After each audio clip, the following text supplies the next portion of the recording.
আসসালামু আলাইকুম। আশা করি সবাই আপনারা ভালো আছেন। আলহামদুলিল্লাহ আমি অনেক ভালো আছি।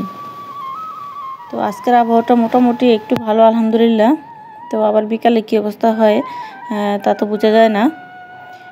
তো এই তো এত বৃষ্টি, এখন আমাদের বাগানের কি করণীয় বা কি করব, কি করা যায় সেটা একটু আলোচনা করব।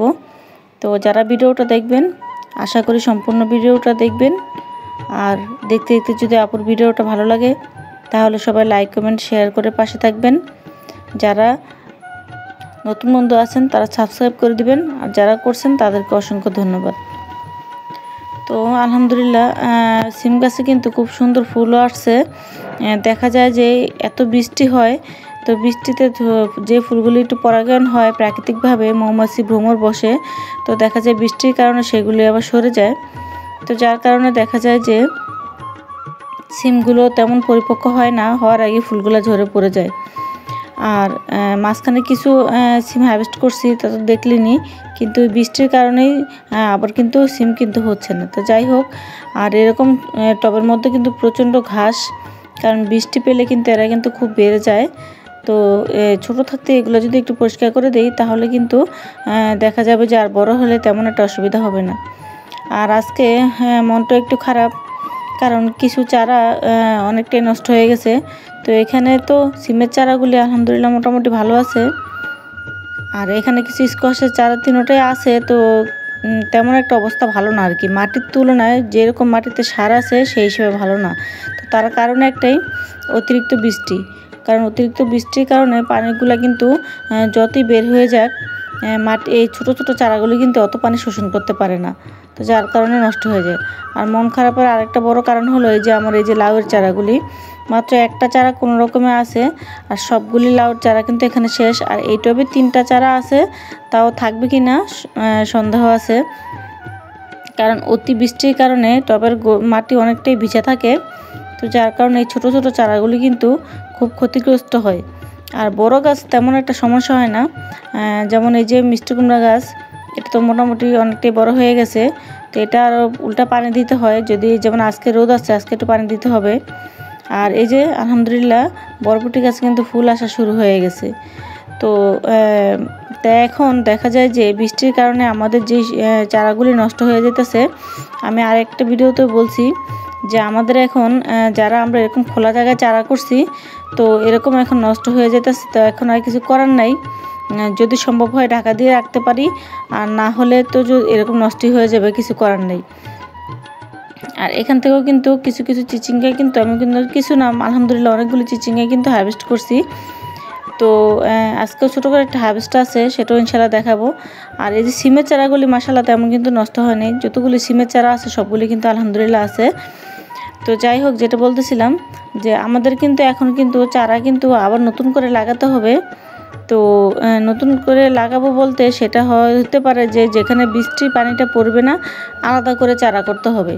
আমাদের যেই টবগুলি আছে যেগুলিতে আমরা বেড রেডি করছি, তো সেখানে ডিরেক্টলি না দিয়ে তো আমাদের দেখা যায় যে আলাদাভাবে কিছু একটা অন্য একটা জায়গায় চারা করতে হবে। তো অলরেডি আমি কিছু লাউয়ের চারা বসিয়ে দিছি, কারণ বাজার থেকে কিনে আনা চারাগুলি বেশিরভাগ ক্ষেত্রেই কিন্তু অনেক সময় ভালো পড়ে না।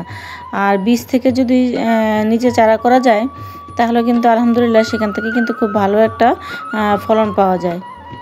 তো এই বৃষ্টি তো এখন আমাদের হাতে নাই, কারণ এটা যেহেতু প্রকৃতির নিয়ম। তো আল্লাহ পাক যা করে বান্দার ভালোর জন্য সবসময় করে। তো যেহেতু আমাদের চারাগুলি নষ্ট হয়ে গেছে, তো মন একটু খারাপ হয়, তারপরও আলহামদুলিল্লাহ মন খারাপ না করে আবার নতুন করে আমরা কিন্তু এখন কিন্তু বীজ বসিয়ে দিব। তো আমার যে টমেটো চারাগুলি এখন দেখতে পারলেন, তো সেগুলি যদি থাকে তো আশা করি এগুলি তো হয়ে যাবে। তো তারপরেও কিছু চারা আবার ফেলবো। তো কিছু চারা মনে হয় যে বৃষ্টিটা যেহেতু এখন সামনে পূজা আছে, হয়তো বা পূজার কারণে বৃষ্টিটা একটু বেশি হইতেছে। তো ইনশাল্লাহ পূজার পরে আশা করি যে বৃষ্টিটা অনেকটাই কমে যাবে। তো নতুন করে এই ক্ষেত্রে আমাদের নতুন করে আবার বীজ বপন করে ফেলতে হবে, বসে থাকা যাবে না। আর এই তো আলহামদুলিল্লাহ দেখেন আমার এই ছোট্ট একটা গাছ থেকে আমি কিন্তু আরও 12 থেকে 15 দিন আগে এটার থেকেও খুব একটু বড় একটা লাউ হারভেস্ট করছি। আবার কিন্তু আজকেও একটা হারভেস্ট করলাম, আরও কিছু করতে পারতাম যদি ঠিকমতো সঠিকভাবে পরাগায়ন করতে পারতাম। তো আলহামদুলিল্লাহ। আর এই যে কিছুদিন আগেও কিন্তু করলা হারভেস্ট করছি, আর মাশাআল্লাহ এখনকার করলাগুলো কিন্তু আমার কিন্তু পরাগায়ন করতে হচ্ছে না। তো একা একাই কিন্তু আলহামদুলিল্লাহ পরাগায়ন হইতেছে আর মাশাআল্লাহ খুব বড় হইতেছে। তো এই করলাগুলো কিন্তু আরও বড় হবে। তো সেক্ষেত্রে দেখা যায় আমি একটু ছোটো থাকতে নিয়ে যাব, কারণ দেখা যায় অনেক সময় আবার পোকা যদি এটার মধ্যে মাছি পোকা বসে পড়ে তাহলে দেখা যাবে যে আবার ভিতরটা অনেকটাই নষ্ট হয়ে যায়। তো এই সময় দেখেন কি সুন্দর করে গরম আর শীতের সবজি দুটোটাই কিন্তু আমি কিন্তু মোটামুটি হারভেস্ট করতেছি। কিছুদিন আগে লাল শাক হারভেস্ট করলাম। করলা তো আলহামদুলিল্লাহ এই পর্যন্ত যারা আমার নিয়মিত ভিডিও দেখেন দেখলেই বুঝবেন যে কিছুদিন পরপরই করলা হারভেস্ট করতেছি। আর যেহেতু আরেকটা করলা গাছ উঠিয়ে ফেলছি, তো সেটা থাকলে হয়তো আরও পেতাম। তো তারপরে আবার চিচিঙ্গা কিছুদিন পরপরই কিন্তু মাশাআল্লাহ অনেকগুলি করে কিন্তু চিচিঙ্গা হারভেস্ট করি। লাউ এ পর্যন্ত খাওয়া হলো। তো শীতের আর গরমের সবজি কিন্তু আলহামদুলিল্লাহ সবগুলোই কিন্তু ব্যালেন্স করে কিন্তু এখন পর্যন্ত পাইতেছি। আর লেবু গাছটা তো মাশাআল্লাহ গুটিগুলো অনেকটাই ধরে গেছে। তো যদি আল্লাহর রহমতে থাকে, বেশি বৃষ্টিপাত না হয় বা বেশি রৌদ্রও না হয়, গোড়ার মাটি যদি শুকনা না হয়, তাহলে ইনশাআল্লাহ আশা করি অনেকটাই টিকে যাবে। তো এই সাইডটা দিয়ে একটা সুন্দর জিনিস দেখাবো। তো দেখতে আসলাম যে আমার এই সাইডে কোনো করলা বা কোনো সিম টিম আছে কিনা। তো যদিও বা কয়েকটা সিম আছে, একটু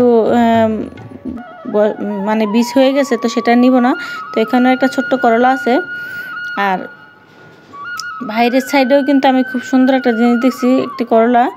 তো আসলে লতা কিন্তু ওই পাশে যায়, তো যাওয়ার পরে দেখা যায় যে ওইখান দিয়ে কিন্তু খুব সুন্দর কখন হয়ে যায় তা বলতে পারি না। তো চলুন আপনাদের সাথে শেয়ার করি কতটুকু হয়েছে করলাটা। তো আমার এই ছোট করলাগুলো যদি পেরে না নিতাম তাহলে দেখা যেত যে এটাও হয়তো এরকম বড় হইতো। তো দেখা যায় অনেক সময় সবজি আমাদের চোখের আড়ালে থাকে, আমরা দেখতে পাই না। তো সেখান থেকে দেখা যায় যে অনেকটাই বড় হয়ে যায়। আর এই যে মাশাআল্লাহ দেখছেন করলা কিন্তু অনেক বড় হয়েছে। আসলে এই করলা জাতটা এর থেকেও বড়। তো মাটি যেহেতু স্বল্পতার কারণে হয়তো বা করলার সাইজটা একটু এখানে একটু ছোট হয়, তারপরে যতটুকু হয় অনেকটাই আলহামদুলিল্লাহ। তো আমার এই বাকি করলাগুলো এত বড়ই হতো, তো যদি আমি আগে একটু না নিতাম। তো সমস্যা নেই, নিজের গাছের জিনিস একটু কচি থাকতে খেলেই ভালো। তো এই যে সিম গাছও কিন্তু প্রচণ্ড ফুল আছে। দেখা যায় যে বৃষ্টির কারণে বা অনেক রৌদ্রের কারণে কিন্তু ফুলগুলি কিন্তু ঠিকমতো পরাগায়ন হয় না। আর যদিও বা হয় তাহলে বৃষ্টির কারণে সব ধুয়ে যায়, দেখা যায় সেখান থেকে কিন্তু আর সিমটা আসে না। তো যাই হোক, যতটুকু হয় আলহামদুলিল্লাহ। তো এই যে আজকে আমার মোটামুটি হারভেস্ট। তো এরকম যদি আমার নিজের হাত থেকে করে কিছু কিছু সবজি এখান থেকে হারভেস্ট করতে পারি, তো সেটাই আলহামদুলিল্লাহ। তো মন খারাপ করার কিছু নেই, বীজ আমাদের নতুন করে আবার ফেলতে হবে, যাতে করে আমাদের সঠিক সময়ে আমরা আবার শীত আস্তে আস্তে গাছগুলো লাগাতে পারি। তো যাই হোক, ভিডিওটা কেমন লাগলো সবাই কমেন্ট করে জানাবেন। আর সবাই ভালো থাকবেন, সুস্থ থাকবেন। আল্লাহ হাফিজ।